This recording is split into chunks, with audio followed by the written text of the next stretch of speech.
아침을 뉴스로 깨웁니다. YTN 라디오 김호성의 출발 새 아침. 여러분 안녕하십니까? 출발 새 아침 김호성입니다. 산업혁명기 19세기 초 영국 중북부 지대에서는 인력을 대신하는 기계 파괴 운동이 확산했습니다. 노동력을 대신하는 방접기, 방직기의 등장으로 고용이 줄고 실업자가 늘면서 노동자의 생계를 위협했기 때문이죠. 건설 현장에서 사람을 대신해 무거운 건축 자재를 들어올리는 타워 크레인이 멈췄습니다. 전국 건설 현장의 대형 타워 크레인 대다수가 일제히 올스톱한 것이죠. 한국노총과 민주노총 소속 대형 타워 크레인 조종사들이 무기한 파업에 들어갔기 때문입니다. 표면적인 이유는 무인 타워 크레인의 안전 문제를 내세우고 있지만 이면에는 무인 타워 크레인의 기술 진화로 인한 일자리 위협, 그에 따른 노동계의 반발이 자리 잡고 있습니다. 2015년부터 최근까지 타워 크레인 산업재해 집계를 보면 대형 11건, 소형 7건, 모두 28건의 사망사고가 발생했습니다.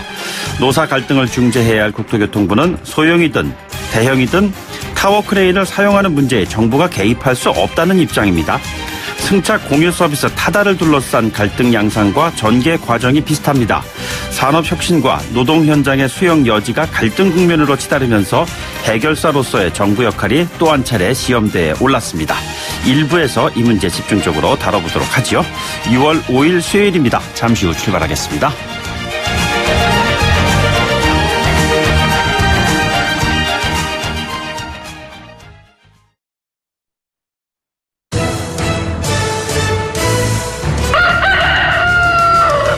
꼭이요 꼭, 출근길 꼭 알아야 할 뉴스, 이종래 꼭 뉴스. 네, 오늘 꼭 아셔야 하는 뉴스 정리해보겠습니다. 이종근 박사 나오셨습니다. 어서 오십시오. 네, 안녕하세요. 예, 헝가리 유람선 사고 실종자가 속속 발견이 되고 있습니다. 예, 그렇습니다. 어제만 해도 한국인 추정 시신 3구를 추가 수습을 네네. 했습니다. 한 구는 선체 주변 수중수색 중에 이제 발견을 했는데 창문 유리 사이에 끼어 있었다 그래요. 예. 그러니까 아마 탈출 중에 사망한 것으로 이렇게 보이는데 이 얘기는 선내 실종자가 더 있을 수도 있다 이런 의미기도 하죠. 네. 두 구는 하류 헬기 수색 중에 이제 발견했습니다. 이로써 한국인 실종자 숫자는 일단 14명으로 이제 줄어든 그런 상황이고요. 오늘부터 본격적인 인양 준비에 들어간다고 합니다.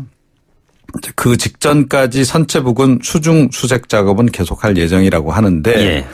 선체 내부 수색은 여전히 허락하지 않아서 협의 중이라고 합니다. 알겠습니다. 안타까운 소식이지만 올라오는 속보 그때그때마다 전해드리도록 하겠습니다.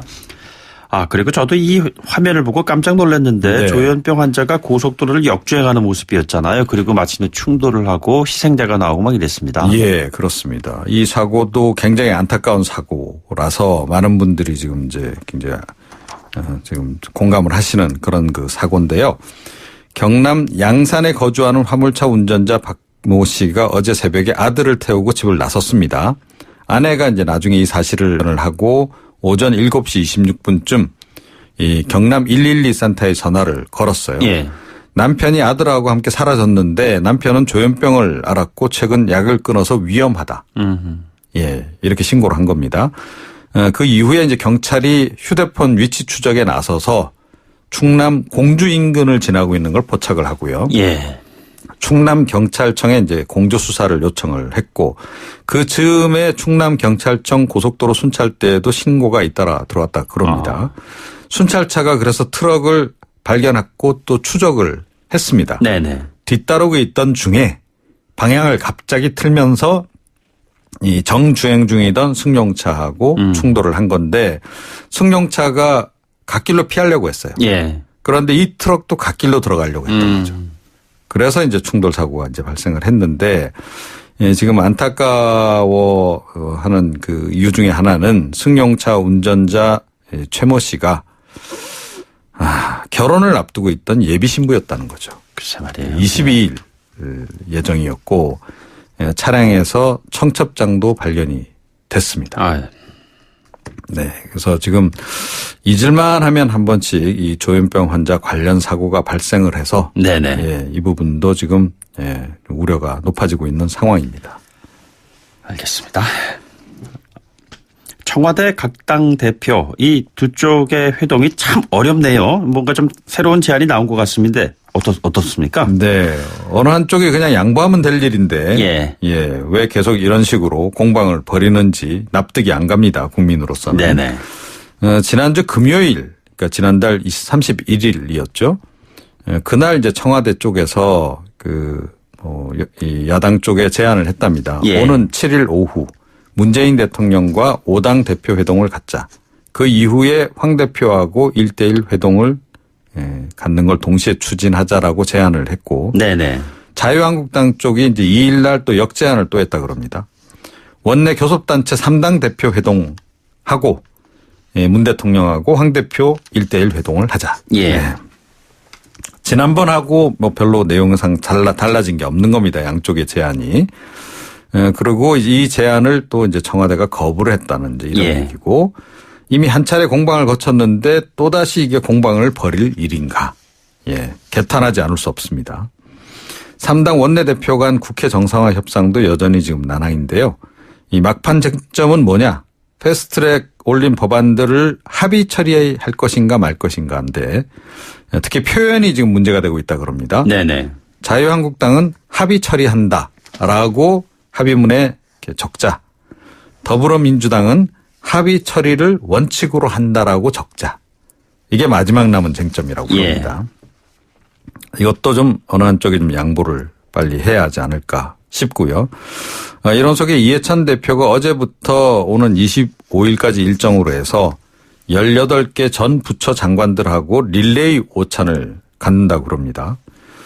장관 2명에서 5명이 조를 짜서 만나는 방식이라고 하는데 여당 대표가 이런 식으로 장관 만나는 거 보신 적 있으세요? 글쎄요. 전 이게 드문 경우가 아닌가 싶은데요. 이런 경우가 있었나 모르겠네요. 상당히 이례적인데 네네. 제가 보기에는 뭐 양정철 그 민주연구원 원장의 최근 행보와 관련해서 관건 선거 시비 논란도 좀 있고 하니까 좀 지원에 나선 게 아닌가 이런 느낌을 좀 갖게 되네요. 지금 민주연구원 이사장이 이해찬 대표고 민주연구원 원장이 양정철 원장이고 뭐 이렇게 될 텐데 아마. 네, 그렇습니다. 알겠습니다. 오늘 말씀 여기까지 듣죠. 고맙습니다. 네. 이종훈 시사평론가였습니다.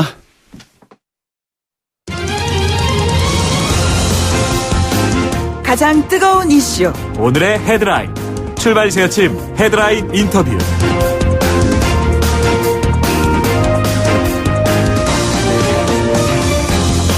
네, 청취자 여러분들께서는 그 근처에 보면요. 공사장에 커다란 타워 크레인 보신 적 있으실 겁니다. 높이를 보면 참 아찔하잖아요. 70m에서 한 80m 정도의 높이까지 되는 경우도 있어요. 아파트 한 30층 정도 높이의 그 높이입니다. 그런데 지금 전국 곳곳에서 이 같은 타워 크레인이 멈춰 섰습니다. 민주노총, 한국노총의 타워 크레인 노조가 무기한 파업을 시작을 한 것인데요.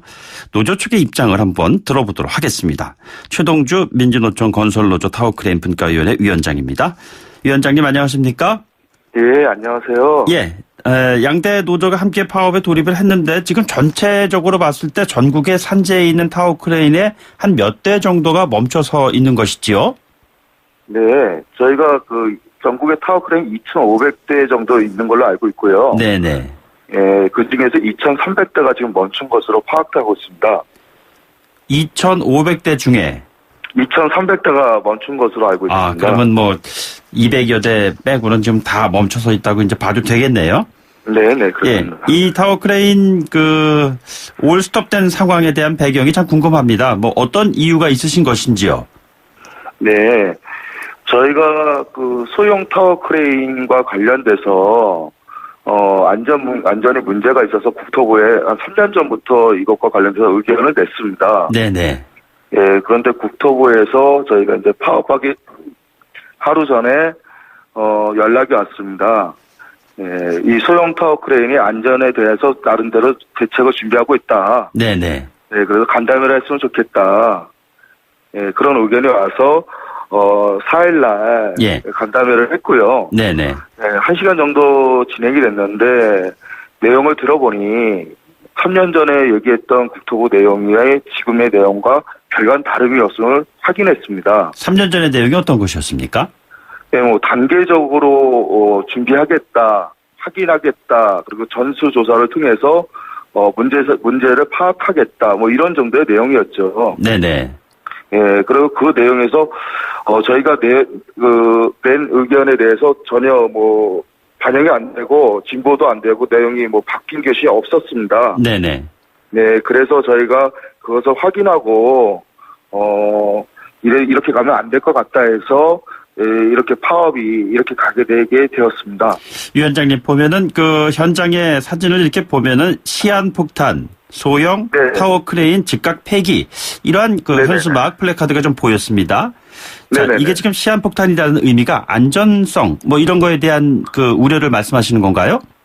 네, 그렇습니다. 이 소형 타워가 지금 상당히 좀 안전성 갖고 문제점도 많고 네네. 검증도 안 되고 있습니다. 예. 그런데 이 소형 타워 크레인이 그 앞에 찌부라고 있는데 물건을 들어오는 부분인데 그 찌부의 무게가 한 수톤 정도 되고요. 네네. 그 전체적인 균형을 잡는 그 웨이트 발라스트라고 해서 콘크리트 덩어리가 한 10여 톤이 됩니다. 예, 예. 예, 이게 그래서 타워 크레인 상부만 해도 한 수십 톤이 되는데 이게 죄송합니다. 네네. 예, 죄송합니다.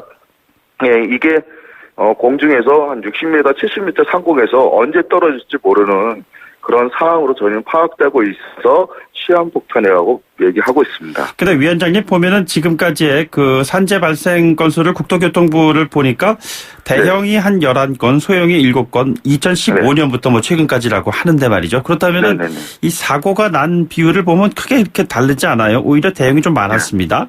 자, 그렇다면은 굳이 소형이 꼭 시한폭탄이라고 하는 이유가 무엇이죠? 네네네. 이게 참 우려스러운 그 사고 집계 결과인데요. 네네. 정부가 갖고 있는 사고 집계 결과는 사망 사고에 대한 집계 결과입니다. 예. 예, 그런데 소형 타워 크레인은 그 장비 자체가 검증이 안 된 저가 장비들이 상당히 많이 있습니다. 예. 예, 그래서 사고가 나면은 그 타워 크레인 지지 고정하는 마스터가 쉬거나 아까 제가 말씀드린 찝이 추락하거나 예. 상상도 못하는 그런 사고가 발생되는데요. 근데 그런 사고와 관련돼서 정부는 사망 사고만 집계를 한 겁니다. 네네. 근데 우리 노조가 파악해본 결과는 그 숫자가 엄연한 차이가 확 드러납니다. 예, 예.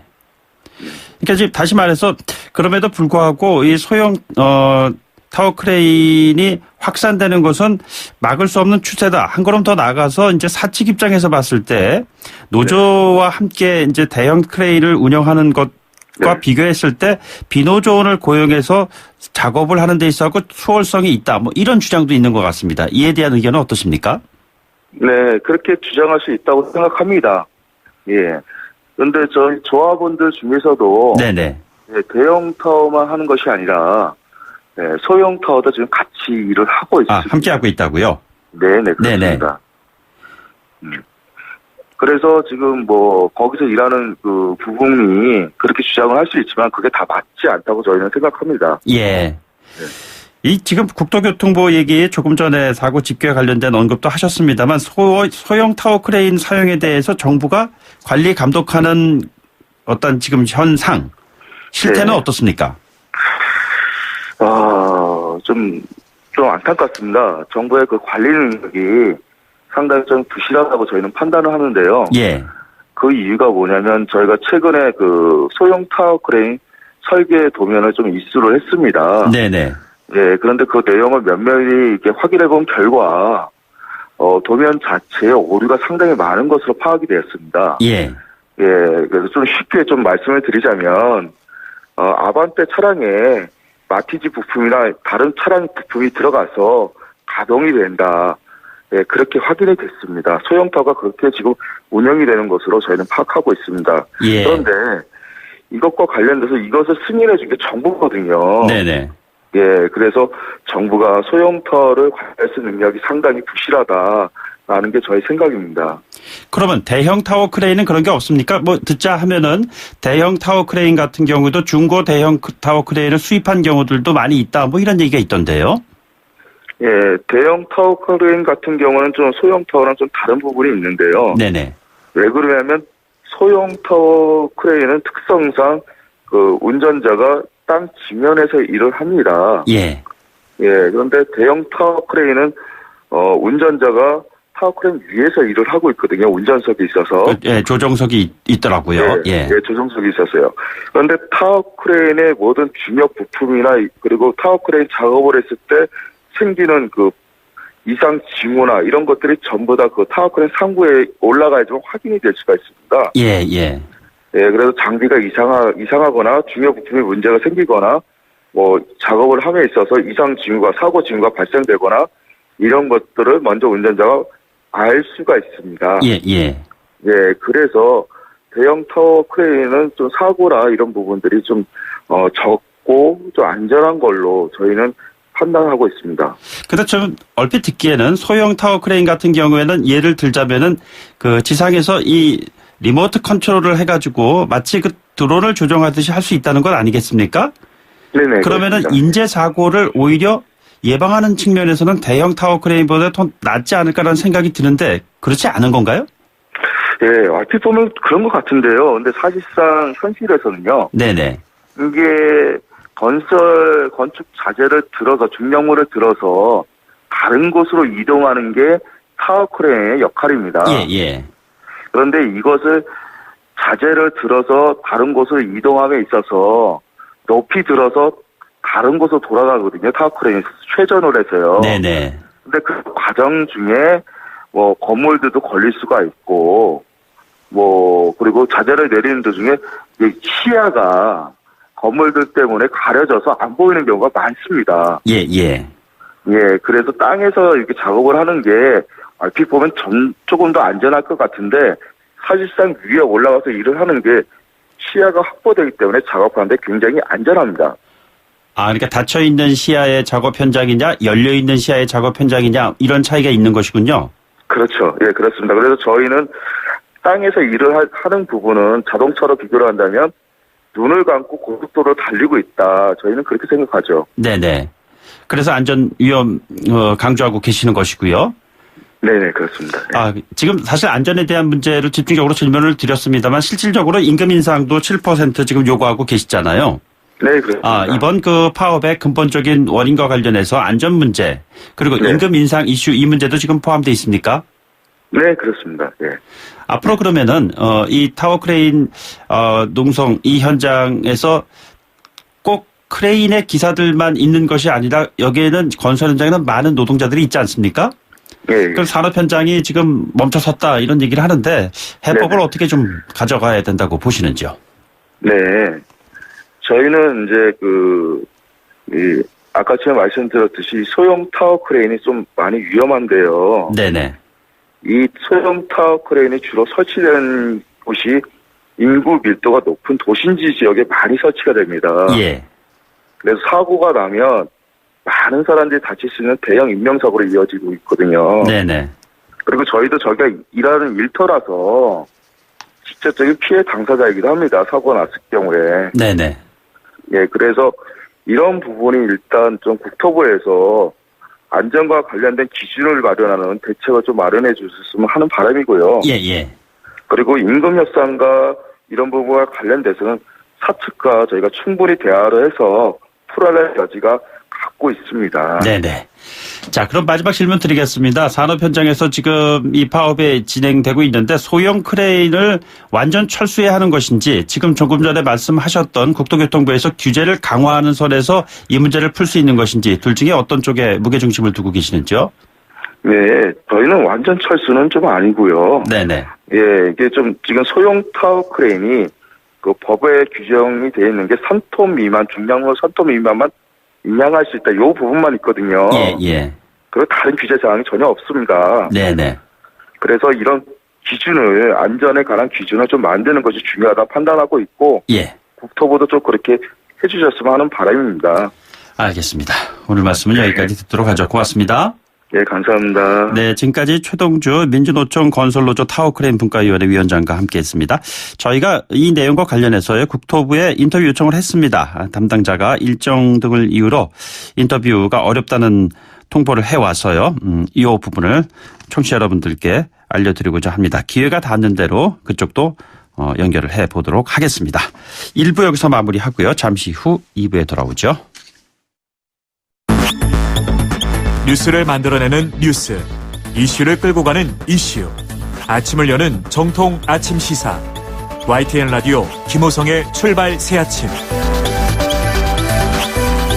네, 날이 더워지면서요. 맥주 수요가 늘고 있습니다. 맥주 좋아하시는 분들 많으시잖아요. 최근에 주류세 개편으로 맥주값이 떨어질 것이다. 이런 기대가 좀 있는 것 같습니다.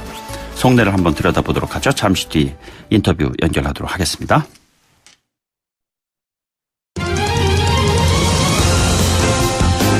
가장 뜨거운 이슈. 오늘의 헤드라인. 출발 새아침 헤드라인 인터뷰.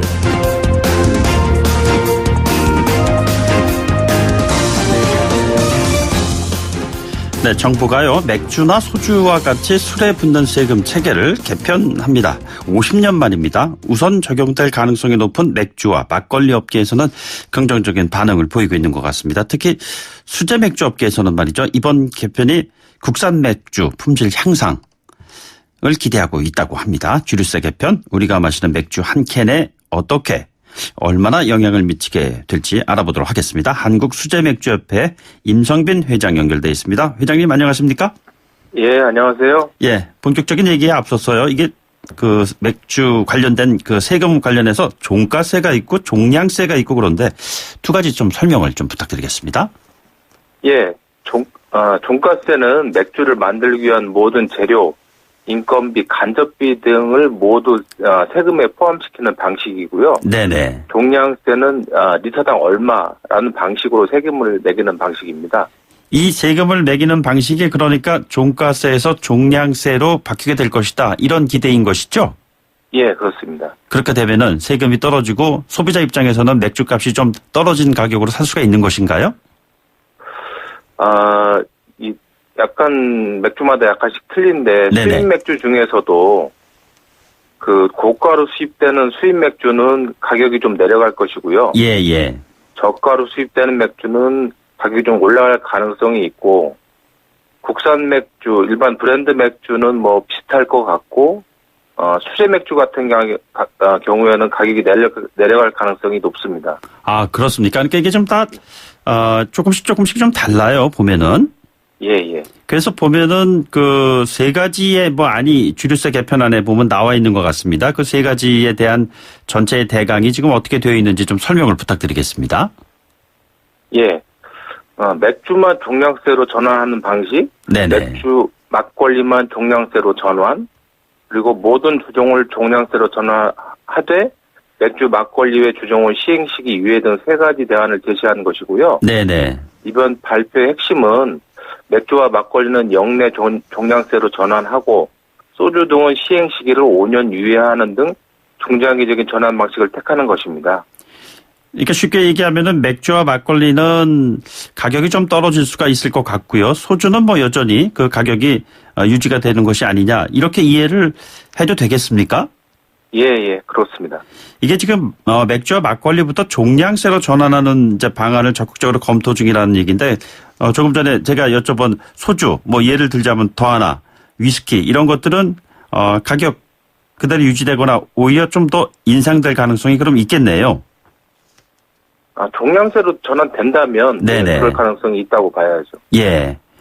현재 그 정부 방침의 수제 맥주 업계에서는 그러면은 환영하겠습니다. 예, 그동안 맥주 업계의 오랜 수건이었던 맥주 종량세로 전환되는 것 같다. 환영하는 분위기고 거의 축제 분위기 비슷한 것 같습니다. 아, 축제 분위기까지 나오고 있습니까? 예. 사실 보면 그동안 이런 마트라든가 이런 곳에 가면은 수입 맥주들 생각보다 좀 가격이 많이 싸다 이렇게 생각하는 소비자들이 많이 있었거든요. 예. 거기에 비해서 상대적으로 우리 맥주 값은 그렇게 썩 싸지도 않고 그렇다고 해서 그 맥주 애호가들로부터 이렇게 환영받지도 못하는 것이 아닌가라는 지적도 있는 것 같은데 동의하시는지요? 예, 한마디로 계속 얘기한 것처럼 그 세금 체계 때문인 것 같은데요. 네네. 수입 맥주 같은 경우에는 이제 관세 세금을 매기는 구조이기 때문에 예. 주세를 적게 내는 구조여서 그 국내에서 여러 가지 그 싸게 가격을 낼 수 있는 그런 여유가 많이 있었고. 네네. 일반 브랜드 맥주 같은 경우에는 물론 더 쌌지만 수제 맥주 같은 경우에는 세금을 더 많이 내는 방식이었기 때문에 종가세 하에서는 네네. 그래서 마트에서 4캔에 10,000원이라는 그런 구조에서 팔 수가 없는 상황이었었죠. 예. 이게 지금 세금 말씀을 하시는데 말이죠. 실제로 그 종량세로 전환이 된다고 했을 경우에 세금 부담이 얼마나 줄어들게 되는 것인가요? 연구 용역에 따르면 맥주를 종량세로 전환할 때 현행 주세 부담 수준 리터당 840.62원을 적용하면 국내 맥주의 주세 납부세액이 1.8%, 소규모 수제 맥주의 납부세액은 13.88% 감소할 것입니다. 네네. 다만 생맥주는 소비자 부담이 증가할 수 있어 생맥주만 세율을 낮춰주는 일명 호혜세를 도입하는 방안이 나왔습니다. 네네. 생맥주는 대용량으로 판매하기 때문에 병캔 맥주보다 저렴한 가격에 출고하는 종량세로 바뀌면 리터당 세금을 매겨 결과적으로 가격이 지금보다 뛸 수 있기 때문입니다. 예. 세금 지금 종량세 관련된 말씀을 하셨는데 리터당 840원 정도 이제 이게 적용을 하는 것이 국내 맥주 같은 경우에 주세 납부액이 1.8%라는 얘기예요? 1.8% 예, 싸질 수 있다는 뜻입니다. 싸질 수 있다는 얘기죠? 예. 그러면은 소비자들은 그만큼 싼 가격으로 앞으로 맥주를 살 수가 있게 되겠네요, 그러면은? 세금이 줄어들 테니까요. 예. 그건 조금 다른 문제인 것 같고요. 네네. 조금 국산 맥주 같은 경우에도 병캔 같은 경우에는 주세 부담률이 1.8% 전체를 따지면 싸지긴 하지만 네네. 네, 병캔 같은 경우에는 좀 더 싸지고 아까 생맥주 같은 경우는 또 올라가는 효과가 있기 때문에 예. 또 출고 가격을 그대로 반영할지 안 반영할지는 업체마다 사정이 다 틀려서 그 가격이 다 내려갈 것이다 올라갈 것이다라고 전망하기 좀 어려운 것 같습니다. 직접 그 맥주를 마트 같은 데 가서 사는 사람들의 입장에서 보면은 조금 전에 말씀드렸던 수입 맥주 같은 경우에 이제 4캔에 10,000원 이렇게 많이들 나와 있잖아요. 예. 근데 우리나라 같은 경우에 수제 맥주가 4캔이 아니라 뭐 작은 병 한 3병에 10,000원 뭐 이 정도라고 하는데 그렇다면 앞으로도 우리나라 그 수제 맥주도 한 4캔에 10,000원 이렇게 살 수 있지 않을까 이런 그 질문을 한번 드려보는 겁니다. 그렇게 가능할까요? 예. 수제 맥주 같은 경우에는 분명히 4캔에 10,000원이 가능할 것이라고 판단되고요. 뭐 아까 말씀드렸던 것처럼 세율이 평균 수제 맥주 같은 경우에는 13.88% 내려가기 때문에 예. 네, 업체 사정마다 약간씩 틀리긴 하겠지만 이 수제 맥주에서도 조금 뭐라 해야 되나 좀 중소기업 수제 맥주 같은 경우에는 네네. 네, 충분히 가능할 것으로 판단됩니다.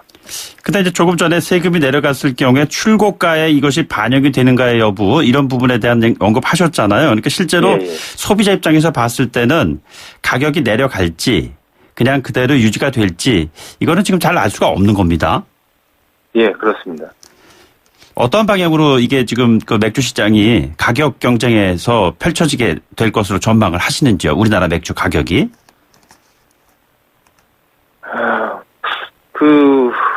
아까 말씀드렸던 것처럼 국내 브랜드 맥주 같은 경우에는 그 병이나 캔 같은 경우에 그 인상 요인들이 다 각각 틀리기 때문에 네네. 그 큰 변화 없을 거라고 저는 판단하고 있고요. 네네. 예. 수제 맥주 같은 경우에는 아까 말씀드렸던 것처럼 마트나 아니면 편의점에서 4캔에 10,000원을 접하실 수 있을 것이라고 판단하고 있습니다. 예. 그 가격 문제에 관련해서 뭐 질문은 뭐 이 정도로 좀 드리도록 하고요. 이 같은 질문 한번 좀 드려볼까요? 예를 들자면은 이 가격 경쟁력이라는 것이 꼭 값으로만 따지는 것이 아니라 국내 맥주와 외국 그 맥주를 비교했을 때 썩 그렇게 소비자들의 기호 측면에서 봤을 때 수입 맥주가 맛있기 때문에 그 사서 먹는 것이 아니겠느냐. 뭐 이런 얘기들이 있는 것 같습니다. 상대적으로 국산 맥주의 질에 대해서 그렇게 만족스러울 만한 평가가 많지 않다. 이런 지적이 적지 않은 것 같습니다. 어떻게 생각하시는지요? 브랜드 맥주에 대해서는 제가 답할 입장은 아닌 것 같고 네네. 맥주 종량세가 확정된다면 다양한 수제 맥주를 소비자들이 시중에서 접하실 수 있을 겁니다. 예.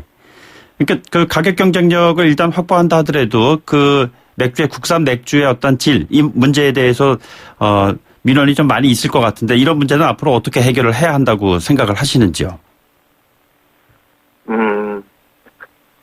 맥주 종량제가 실시되면 수제 맥주 창업과 개발이 활성화될 것이고 가격도 내려갈 것으로 확신하고 있습니다. 따라서 소비자가 다양한 선택권을 가질 수 있을 것으로 생각하고 있습니다. 예. 그 국내 수제 맥주 개발이 활성화된다는 그런 말씀하셨는데 현실적으로 지금 시장에서는 말이죠. 국내 맥주, 수제 맥주 뭐 이런 쪽의 개발을 위해서 어느 정도의 그 활동이 지금 펼쳐지고 있습니까? 지금 이제 국내 수제 맥주는 이미 그 국제적인 수준까지 맛이나 뭐 질이 향상됐다고 보고요. 다만 뭐 유통 경로나 또는 소비자들 인식이 아직 확산되지 않아서 많이 알려지지 않은 상황입니다. 예. 그래서 이제 이 세금만 더 내려간다 그러면 아까 들었던 것처럼 유통 경로가 이제 확보된다고 볼 수 있거든요. 왜냐하면 마트나 편의점에 이제 납품할 수 있는 그런 가격 구조가 되기 때문에. 그래서 이제 소비자들이 실질적으로 국내 맥주들이 많이 향상됐구나 이런 거 느끼실 수 있는 어떤 그런 모멘텀이라고 생각하고 있습니다. 그렇죠. 회장님 지금 말씀하셨는데 국내 맥주 같은 경우에 보면 세계적인 수준까지 올라갔다고 언급을 하셨잖아요. 예. 근데 최근에 보면은 국내 맥주 브랜드의 이름들도 보면은 어떤 특정 지역의 이름이 딱 나와 있는 굉장히 독특한 그 레벨이 붙은 그런 맥주들도 많이 좀 보는 것 같습니다. 종류도 굉장히 많아진 것 같고요. 예. 그동안 맥주 시장에서, 국내 맥주 시장에서 해외 맥주 시장과 같은 정도로 다양성 같은 것이라든가 이런 것이 없었던 것이 세금 체계 때문에 그랬던 것인가요? 아니면 또 다른 이유가 있었기 때문에 그랬던 것인가요? 두 가지 다인 것 같습니다. 세금 체계도 있었고, 또 이제 국내 수제 맥주 같은 경우에는 그 전통이 그렇게 오래되지 않았습니다. 실질적으로 국내에서 마트나 뭐 그 다른 식당이나 이런 데 납품할 수 있는 게 2014년도부터 됐으니까요. 불과 한 5년 정도밖에 안 된 겁니다. 예. 그러니까 수제 맥주를 만들 수 있는 건 2002년 월드컵 때부터 시작됐지만 본격적으로 유통되는 건 2014년도부터이기 때문에 그때부터 본격적으로 막 경쟁이 시작됐고 개발이 시작됐다고 볼 수 있기 때문에 진정한 그런 것 같습니다. 그래서 한 5년밖에 안 됐기 때문에 지금 이제 5년인데도 많은 각 지역의 수제 맥주가 지금 개발돼 있고 유통되고 있는 상황이기 때문에 조금만 더 기다려 주시면 일본 같은 경우는 수제 맥주가 지금 국내에도 많이 수입되고 있거든요. 미국은 더 말할 나위 없고 한국 같은 경우에도 동남아에서는 이미 수입 제의가 많이 들어와 있는 상황이기 때문에 이 체계만 종량제 체계만 완전히 이제 형성이 된다 그러면 우리 한국 수제 맥주도 얼마든지 수출할 수 있는 그런 기술력과 기술 개발이 돼 있는 상황이라고 생각합니다. 대략 그 수제 맥주 협회 회장님이시니까요. 종류가 몇 종류 정도 됩니까? 저희가 수제 맥주 페스티벌을 많이 진행하고 있는데 지금 전국에 150종류의 국내 수제 맥주가 있습니다. 150종류의 수제 맥주가 있다고요? 자, 그러면 주류업계에서 이번에 이제 정부 주류세 개편안을 환영을 하고 계시는데 결국에는 국회를 통과해야 되지 않겠습니까? 과거에도 보면은 그 종량세 전환 추진하다가 번번이 무산된 전례들이 있습니다. 이번에 거는 기대는 어느 정도 수준이신지요? 그전에 이제 네 캔에 10,000원이 사라진다는 공보 때문에 소비자 편익이라는 관점에서 정부가 연기를 한 것이고요. 여기에 이제 국회의원들의 인식 부족 등도 이제 한 이유 한 것 같습니다. 그래서 이번에는 꼭 될 거라고 좀 믿고 기다리는 상황인 거죠. 자, 마지막으로 정부, 소비자, 청취자분들께 하실 말씀 한 말씀 부탁드리겠습니다. 한국 수제 맥주는 수입 맥주 대비 불리한 세금 체계 하에서 힘들게 싸워왔습니다. 이제 맥주 종량제가 된다면 좀 더 공평한 시장에서 경쟁할 수 있을 것으로 생각합니다. 한국 수제 맥주는 아직 소비자들에게 많이 알려지지는 않았지만 이미 국제적인 경쟁력을 가진 맥주들이 많이 있습니다. 한국 수제 맥주 많이 사랑해 주시면 고맙겠습니다. 여기까지 듣겠습니다. 고맙습니다. 고맙습니다. 지금까지 한국수제맥주협회 임성빈 회장과 함께했습니다.